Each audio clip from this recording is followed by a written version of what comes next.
नमस्कार दोस्तों।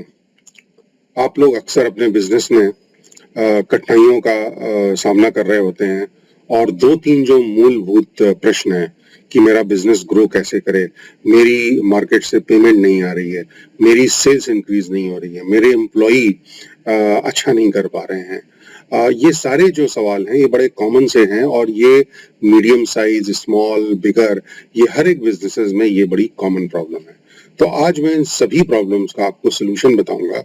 हालांकि समय कम है इसलिए मैं हर एक प्रॉब्लम का एक-एक सॉल्यूशन बताऊंगा। हालांकि इसके और भी बहुत से तरीके हैं, लेकिन फिर भी जितना भी आप इसको देख लेंगे और अगर आप ये इम्प्लीमेंट कर लेंगे, तो आपकी जो प्रॉफिटेबिलिटी है, आपकी ये प्रॉब्लम्स हैं, ये 70 टू 80% खत्म हो जाएंगी। तो पहली चीज शुरुआत करते हैं, रोड मैप। हर एक बिजनेस का एक रोड मैप होना चाहिए, एक विजन होना चाहिए। जब तक आप अपने बिजनेस का विजन नहीं बनाएंगे, अगले 3 से 4 साल में आप कहाँ हैं और कहाँ से कहाँ तक जाएंगे, वो नंबर्स में अगर आप नहीं बनाएंगे, तो फिर आप अपनी परफॉर्मेंस को मेजर कैसे करेंगे। तो ये कहते हैं कि ये road map gives the long view of where your organisation is going and how it will get there. तो जब ये एक रोड मैप आ जाएगा तो होगा क्या कि आपका जो माइंड है वो ऑटोमेटिकली सॉल्यूशंस की तरफ काम करना शुरू कर देगा और फिर आप उस बेस पे आप टारगेट्स बनाएंगे, अपने बनाएंगे, अपनी कंपनी के बनाएंगे, फिर अपने डिपार्टमेंटल हेड्स के बनाएंगे। तो सपोज फॉर एग्जांपल आपका टर्नओवर 50 करोड़ है और आप 5 साल में 200 करोड़ होना चाहते हैं, तो फिर आपको एक फिगर लानी होगी कि अगले साल आप शायद 75 करोड़ जाएंगे, फिर आप 125 करोड़ जाएंगे, फिर आप 150 करोड़ जाएंगे, फिर 175 करोड़ जाएंगे और उसके बाद 200 करोड़ जाएंगे। तो ये जो भी आपका विजन है उसको डेफिनेटली नंबर्स में करिए और once you have made those number, then you have to create a target for yourself that what all you will be doing it.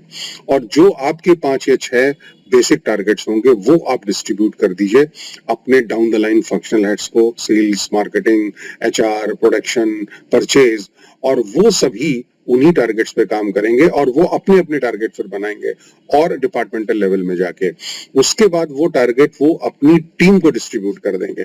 तो होगा क्या कि आपसे लेकर के और नीचे तक जितने भी लोग काम कर रहे हैं वो सभी बिजनेस विजन के टारगेट को अचीव करने के लिए काम करेंगे। तो इससे क्या होगा कि आपकी कंपनी में एक जो सिंक्रोनाइजेशन है वो आ जाएगा और जब वो आ जाएगा तो entire organisation would be working basically उस तरफ की जब आपकी कंपनी जो है वो कैसे ग्रो करे।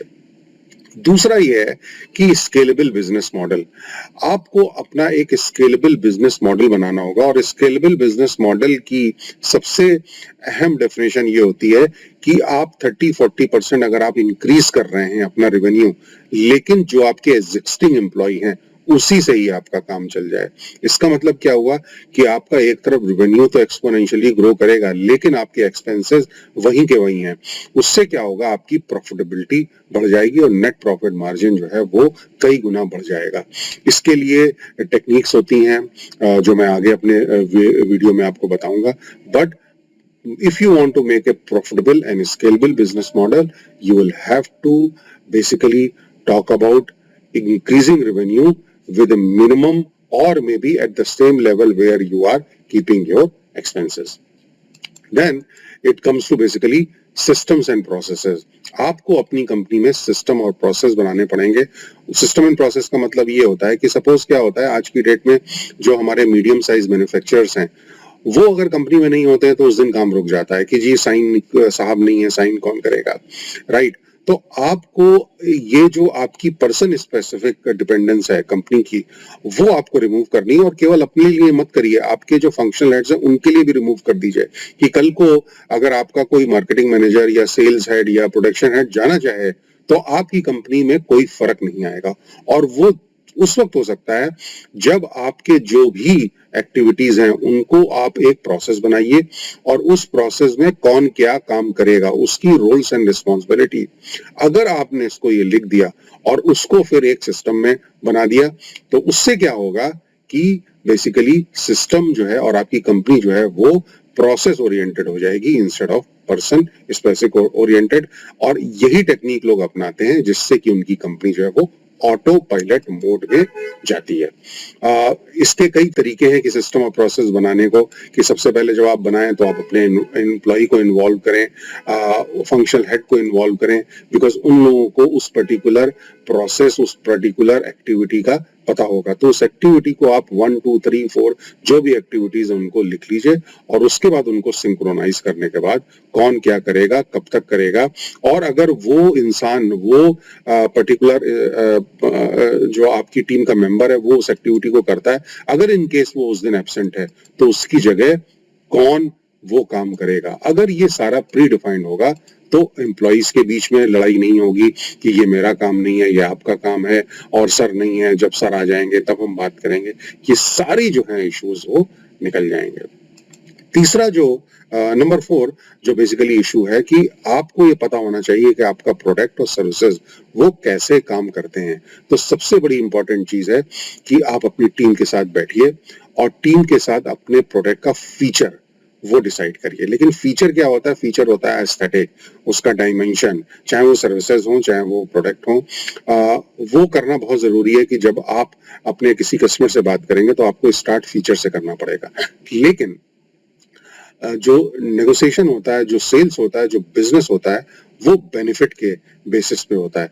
तो वो भी आपकी टीम के साथ बैठ के ब्रेनस्टॉर्म करिए और ये जानने की कोशिश करिए कि आपका जो प्रोडक्ट है या सर्विस है वो किस तरह की प्रॉब्लम को सॉल्व करता है। उसमें कोई इकोनॉमिक एंगल आता है कि नहीं, कि अगर उसको यूज करने से किसी को इकोनॉमिकली बेनिफिट होता है या टेक्नोलॉजिकली बेनिफिट होता है या इकोलॉजिकली बेनिफिट होता है। सपोज वो प्रोडक्ट को यूज करते हैं तो इलेक्ट्रिसिटी कम यूज करनी होती जिससे कि आपको इकोनॉमिकल बेनिफिट होगा, but at the same time वो ग्रीन एनवायरनमेंट भी पैदा करेगा। तो ये सारी चीजें जो हैं ये बहुत इंपॉर्टेंट है। ये उस वक्त बहुत काम आती हैं कि जब आप नेगोशिएशन कर रहे हैं और आपका कस्टमर आपसे प्राइस एडवांटेज मांगना चाहेगा, तो आप ये बता सकते हो कि मैं आपको प्राइस एडवांटेज तो नहीं दे सकता, लेकिन ये बेनिफिट्स मेरे प्रोडक्ट में हैं। आप अच्छे से वारंटी, गारंटी ये जरूर एक्सप्लेन करें, और अगर ये सारी चीजें करते हैं तो एक प्रोडक्ट और सर्विसेज का बहुत अच्छा पोर्टफोलियो बन जाएगा, जिससे ये हो सकता है कि आप जो है अपने कस्टमर्स को बेसिकली ये सारी चीजें बता सकते हैं। अब जो नंबर 5 है वो है इम्प्रूव योर पर्सनल प्रोडक्टिविटी। मैंने हमेशा देखा है, क्योंकि मैंने 24 साल कॉर्पोरेट में काम किया और उसके बाद पिछले 5 सालों से मैं बिजनेस ओनर्स के साथ काम कर रहा हूँ, और एक कॉमन सी प्रॉब्लम मैंने देखी है, वो ये कहते हैं सर हम आते हैं ऑफिस और कब शाम हो जाती है हमें पता ही नहीं लगता, हम फायर फाइटिंग कर रहे होते हैं। वो इसलिए है कि बेसिकली आपके यहाँ कोई ऑर्गेनाइजेशन स्ट्रक्चर नहीं है, और अगर है तो बहुत clearly roles and responsibilities defined नहीं है। और हो क्या रहा है कि आपका जो रोल है वो एमडी की जगह चीफ रिजॉल्विंग ऑफिसर बना हुआ है, कि हर आदमी आपके पास प्रॉब्लम लेके आता है और आप उस प्रॉब्लम को रिजॉल्व करने के लिए बैठ जाते हैं। तो सबसे पहला ये है कि आप मैसेज अपने ऑर्गेनाइजेशन में दीजिए कि जो कोई भी प्रॉब्लम लेके आएगा he is most welcome, but problem के साथ साथ 2 सोल्यूशन भी लेकर के आएगा। हालांकि वो सोल्यूशन इंप्लीमेंट करना या नहीं करना वो आपका प्रेरोगेटिव है, लेकिन एटलीस्ट वो उस तरफ सोचने तो लगेगा। और समटाइम्स क्या होता है कि इम्प्लॉई जो है वो बहुत अच्छे सजेशंस देते हैं, तो फिर धीरे धीरे आप देखेंगे कि आपकी जो ऑर्गेनाइजेशन है वो एक प्रॉब्लमेटिक ऑर्गेनाइजेशन की जगह प्रॉब्लम सॉल्विंग ऑर्गेनाइजेशन बन जाएगी, और जिससे आपको भी बेनिफिट मिलेगा और आप ये जो फायर फाइटिंग कर रहे हैं वो नहीं होगा। तो जब आप क्लियरली रोल्स एंड रिस्पॉन्सिबिलिटीज अपने लोगों की बना देंगे, अपने काम करने वालों की बना देंगे, अपनी भी बना देंगे, और सबको एक दूसरे की रोल्स एंड रिस्पॉन्सिबिलिटी पूरे इंटर डिपार्टमेंट में सर्कुलेट कर दी है, तो एवरीबडी इज अवेयर कि कौन किसका क्या रोल है, क्या रिस्पॉन्सिबिलिटी और क्या काम करना है। उसके बाद एक और भी बड़ी इंपॉर्टेंट एस्पेक्ट है बिजनेस में कि मैनेजिंग फाइनेंस। आपको फाइनेंस, मैं ये नहीं कह रहा हूं कि आप चार्टर्ड अकाउंटेंट बन जाइए, बट 3 चीजें एज ए बिजनेस ओनर आपको आनी चाहिए। आपको बैलेंस शीट देखना आनी चाहिए, आपको प्रॉफिट एंड लॉस देखना आना चाहिए, और आपको खुद स्वयं आपको कैश फ्लो मैनेज करना है, because cash in has to be more than cash out. क्योंकि अगर कैश इन लेस हो गया कैश आउट से तो आपकी आरओआई जो है वो एक्सपोनेंशियली गिरती है, और उससे जो है अगर आपका 90 दिन से आगे का क्रेडिट पीरियड अगर है तो आप ये मान लीजिए अगर वो 150 दिन या 180 दिन में आ रहा है तो 4 से 6% प्रॉफिटेबिलिटी तो वहीं पर ही खत्म हो जाती है। और ये जब होगा जब आप अपने पूरे सिस्टम में सेंसिटिविटी लाएंगे, आप स्वयं कैश फ्लो को मैनेज करेंगे। कुछ फाइनेंशियल इंडिकेटर्स होते हैं जैसे gross profit ratio, current ratio, ROI, debtor ratio, ये रेशियो भी आपको कॉन्टिन्यूसली मेजर करने चाहिए मंथली, और अपने चार्टेड अकाउंटेंट के साथ मिलके बात करिए, वो आपको अच्छे सजेशंस देंगे। But as a business owner you will have to take a responsibility to basically manage your company in terms of managing finance. उसके बाद आता है बैरियर्स टू बिजनेस ग्रोथ। आपको ये भी पता होना चाहिए कि क्या क्या बैरियर आते हैं बिजनेस ग्रोथ में। जैसे कि जब एम्प्लॉय आपके पास आता है तो ये एक्सपेक्ट करता है कि आप ही सारी चीजों को रिजॉल्व करें, तो ऑब्वियसली आपको वो नहीं करना है। और जैसा मैंने आपको बताया कि आपको सिस्टम एंड प्रोसेस बनाने हैं, और आपको सिस्टम को, आपने बिजनेस को कंट्रोल नहीं करना है बल्कि आपको मैनेज करना है। तो ये जो है सारे ग्रोथ हैं, जो ग्रोथ बैरियर हैं, ये आपको पता होने चाहिए और इसका आपको सोल्यूशन होना चाहिए। उसके बाद एक बड़ा इंपॉर्टेंट एस्पेक्ट होता है कि बिल्डिंग ऑर्गेनाइजेशन। देखिए ये एमएसएमईज की एक बड़ी समस्या है, और हालांकि उनका बिजनेस अकुमेंट बहुत अच्छा होता है तो मैं हमेशा उनकी बहुत रिस्पेक्ट करता हूं, लेकिन एक कभी कभी 50% मैंने देखा है, सभी में तो नहीं बट 50% लोगों में देखा है जो बिजनेस ओनर्स हैं, वो ये सोचते हैं कि जो ऑर्गेनाइजेशन केवल मेरी वजह से चल रही है। हाँ, आपकी वजह से चल रही थी जब आपका टर्नओवर 1 करोड़ था, आपकी वजह से चल रही थी जब आपका टर्नओवर 5 करोड़ है, लेकिन आपकी वजह से ऑर्गेनाइजेशन बिल्कुल नहीं चलेगी अगर आपका टर्नओवर 25 करोड़ है। अगर आप अपना टर्नओवर 25 करोड़ से 200 करोड़ ले जाना चाहते हैं, वो तभी चलेगी जब आपके एम्प्लॉय भी आपका साथ देंगे। तो आपको एक बहुत हेल्दी वर्क प्लेस बनाना है, आपको ऑर्गेनाइजेशन स्ट्रक्चर बहुत अच्छा रखना है, आपको अपने एम्प्लॉयज को ट्रेनिंग देनी है, और इसके साथ ही साथ आपको जो है एचआर अपना स्ट्रांग बनाना है। हर एक एम्प्लॉय की job responsibility, job description define होना चाहिए, उसको पता होना चाहिए। आपके यहाँ एचआर पॉलिसी होनी चाहिए, एक यूनिफॉर्म एचआर पॉलिसी हो। डेफिनेटली लेवल्स डिफरेंट डिफरेंट हो सकते हैं, बट हर एक लेवल पे क्या पॉलिसी है, क्या पर्क्स हैं, ये सारी चीजें जो हैं एक कॉर्पोरेट स्ट्रक्चर में आपकी कंपनी को ढालेगी। क्योंकि उससे क्या होगा कि जब आप 25 करोड़ से 200 करोड़ जाएंगे तो फिर आपको इन सब चीजों का प्रॉब्लम का सामना नहीं करना पड़ेगा, क्योंकि ये सारे सिस्टम जो है वो आपके पास ऑलरेडी बने होंगे। दूसरा इंपॉर्टेंट एस्पेक्ट है सेल्स। मैं ये नहीं कह रहा हूं कि आप सारे समय सेल्स में लगाइए, लेकिन एज ए बिजनेस ओनर आपको सेल्स करनी आनी चाहिए। तो सेल्स का प्रोसेस क्या होता है वो जानना बहुत जरूरी है।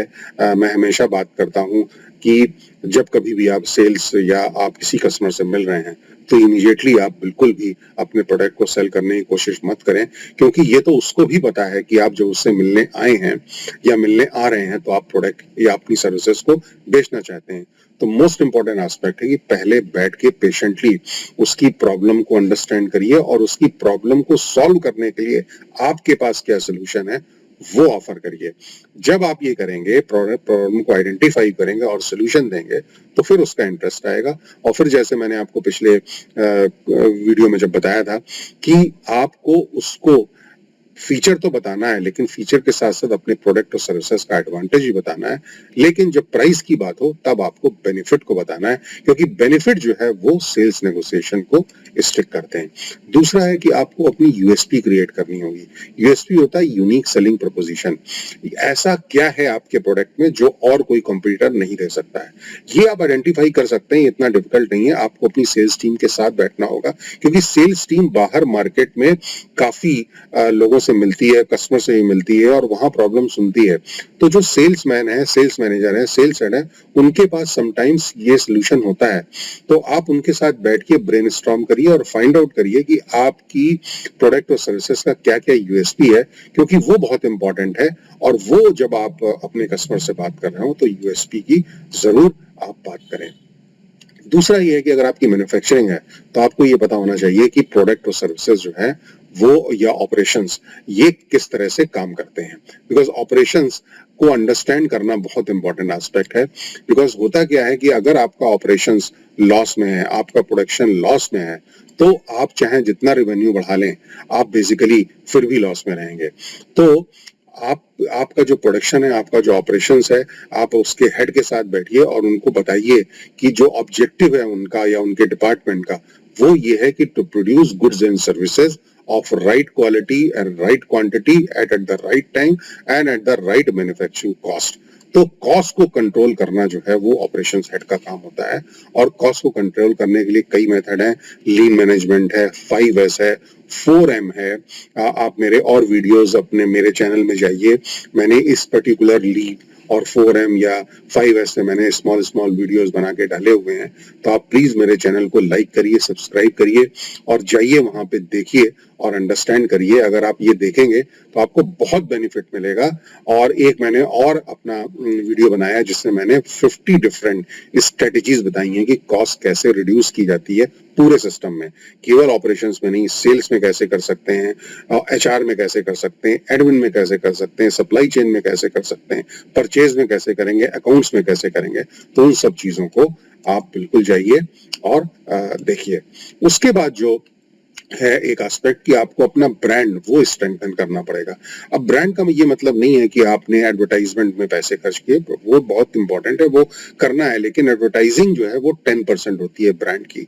मोस्ट जो इंपॉर्टेंट एस्पेक्ट है जो बहुत से बिजनेस ओनर नहीं जानते हैं कि ब्रांड स्ट्रांग होता है जब आपका कस्टमर आपसे अच्छी सर्विस की उम्मीद करता है और आप उससे कहीं बेहतर सर्विस उसको प्रोवाइड करते हैं। सो creating a customer experience, resolve customer queries at the earliest, right? Or whatever you are promising in terms of the specification, if you are offering that, that is going to help and create your brand. उसके बाद आता है कि आप business में profitability कैसे ला सकते हैं। आपको डेफिनेटली कॉस्ट रिड्यूस करना पड़ेगा, आपको काफी वर्क करना पड़ेगा कि कहाँ कहाँ आपकी वेस्टेजेस है। 9 तरह की वेस्टेजेस होती हैं, उस पर ही मैंने वीडियो बनाया हुआ है। तो 9 डिफरेंट वेस्टेजेस हैं, उनमें जाइए, एक एक वेस्टेजेस को देखिए, उसको मैप करिए आप अपने बिजनेस में और ये देखिए कि क्या क्या आप वहां पे कम कर सकते हैं। दूसरा, मोस्ट ऑफ दी MSMEs के फैमिली बिजनेसेस होते हैं, तो उसमें भी कई चैलेंजेस आते हैं, वो भी आपको टेक केयर करना पड़ेगा। आप अपने जो भी आपके फैमिली के मेंबर्स हैं उनकी रोल्स रिस्पॉन्सिबिलिटी बहुत क्लियर बना के रखिए ताकि ईगो क्लैश ना हो, और बिल्कुल परफॉर्मेंस ओरिएंटेशन उनके साथ भी हो। बहुत क्लियर करके रखिए कि घर का माहौल डिफरेंट है, जब आप ऑफिस आएंगे तो आप भी एम्प्लॉई हैं और आपको परफॉर्म करना पड़ेगा। जब तक आप ये कल्चर अपने कंपनी में नहीं लाएंगे कि आप अपने फैमिली मेंबर्स से भी प्रोफेशनली डील करेंगे, तो मैसेज क्या जाएगा ऑर्गेनाइजेशन में, और भी जो एम्प्लॉइज हैं वो इस बात को जरूर देखेंगे और ये कहेंगे कि अगर उनको भी परफॉर्म करना है, उनको भी ग्रो करना है, तो उनको भी परफॉर्म करना पड़ेगा। ये सारी चीजें अगर आप करते हैं तो डेफिनेटली आप अपने बिजनेस को काफी हद तक ऊपर ले जाएंगे। मेरे और भी वीडियोस देखने के लिए मेरे चैनल को लाइक करें, सब्सक्राइब करें, और अगर आपकी कोई बर्निंग इशू है बिजनेस में जो आपको लगता है कि आपको उसका सोल्यूशन नहीं मिल रहा है, तो प्लीज चैट बॉक्स में आप उस प्रॉब्लम को लिख दीजिए, मैं उसको देख करके उसका वीडियो बना के आपके लिए अपलोड कर दूंगा। और मेरे कुछ ऑनलाइन बिजनेस कोचिंग प्रोग्राम है, मैंने बिजनेस बुक्स भी लिखी है जिसके मैंने लिंक नीचे शेयर करे हैं। प्लीज मेरी वेबसाइट में जाइए, एक बार देखिए, और आपको लगता है कि वो आपके लिए हेल्पफुल होगा तो I shall be very grateful to you, and it's my pleasure to be with you. Thank you very much.